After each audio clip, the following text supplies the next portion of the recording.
Today, I'm going to be making the Betty Crocker Brittle Mix. This is the brownie. It says it's ready in 3 easy steps. This was $1.98 at Walmart. You will need, it says wash your hands before making the brittle mix. You will need 1 stick or half a cup of butter softened, not melted. So this has been laying out. You heat your oven to 375 or 350 for nonstick pans. You stir the brownie brittle mix and butter until a dough forms. Dough may be stiff and need to be blended with hands. You press the brownie brittle dough into an 11 by 12 inch rectangle about 1/8 of an inch thick on an ungreased cookie sheet, and then you bake it. So I'm gonna open this. I don't know if I'll need scissors. I think I'm gonna need some scissors.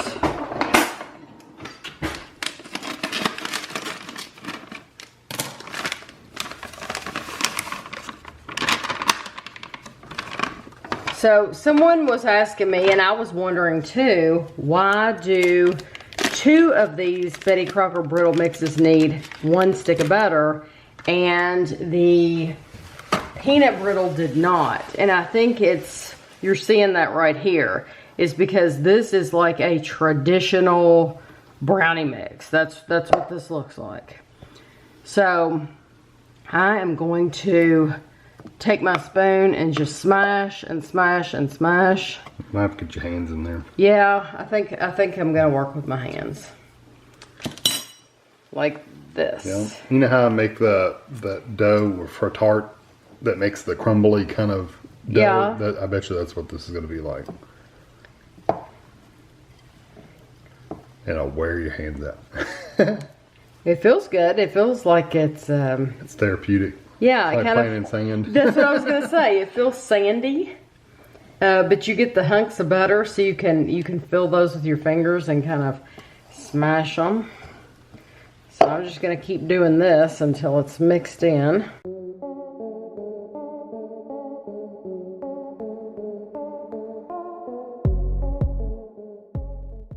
Okay, now I have a pan here, and it is not greased. I'm gonna plop all this over here, and you see it all came out. And so now I'm going to, yeah, you may as well not get a spoon out, because I'm telling you, you're not gonna use a spoon. You're gonna be using your hands. So you're gonna smash this out. And it's gonna be pretty thin. Yes, it's gonna be very, very thin. Try to get it even throughout the whole pan.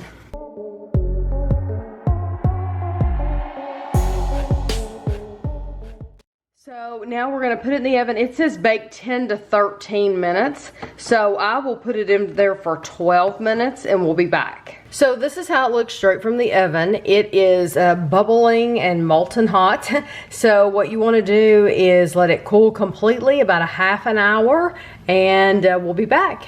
Okay, I've allowed this to cool, and I'm gonna kind of try to, it says to remove it from the pan and break it into pieces. It doesn't say how to remove it from the pan, so I tried to wiggle it around, but it doesn't move, so I'm just gonna tilt it and we'll see what happens. Nothing. A spatula. Yeah. Let me get a little spatula out of my drawer here. Let's see.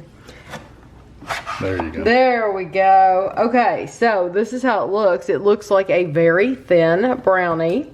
So because it's brittle, that's what you want it to look like. You want it to be, you don't want it to be in neat little squares. You want it to be in pieces. So you just take it out, and you want to cut it any old way that you want to. You want to have some jagged edges. That's what brittle is.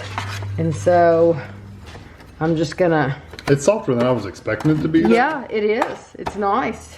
Yeah. So I'm just gonna take it out like this. But it comes out of the pan, and you remember, we did not grease the pan. It comes out really, really easy. I'm just kind of breaking it with my spatula here. You could do this with your hands though. But you can see it. There's a whole plateful here. So now Kevin and I are going to take this over to the table and try it. I'm here to I didn't talk about the calories earlier. It says there's about 17 servings per container. If you really care, you're gonna have to weigh it. 2 tablespoons of the mix, 23 grams makes 1 ounce prepared. Per 2 tablespoons, it is 90 calories, or per 1 ounce prepared, it's 140. So you might as well say 1 ounce is 140 because of the butter. Yeah, who's going to eat the dry ingredients? Right, exactly. It's not absolutely huge.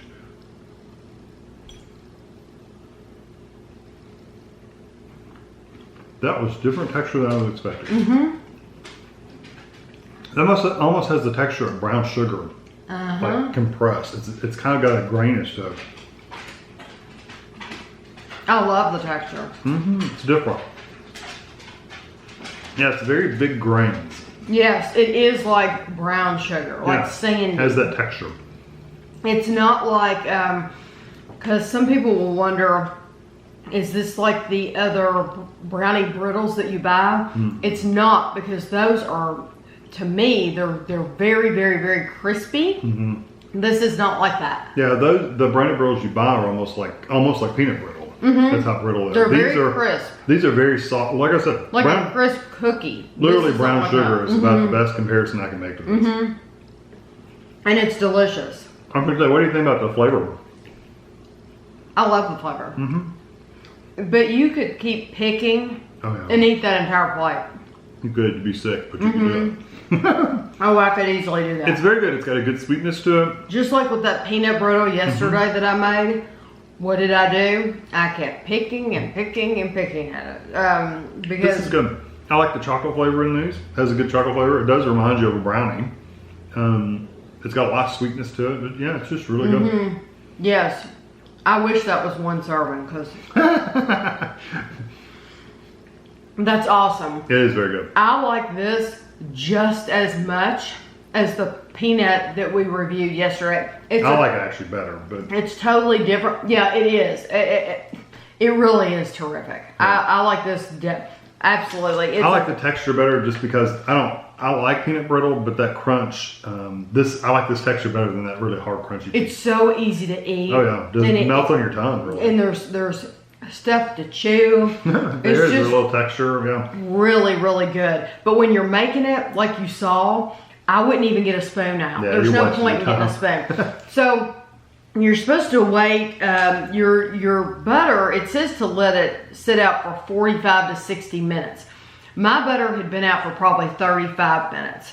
But if you use your hands to mold it, to mix it in, the heat of your hands will melt that butter some. So it's really easy. So if you let your butter sit out for about 35 minutes, you're fine. But you're going to end up using your hands.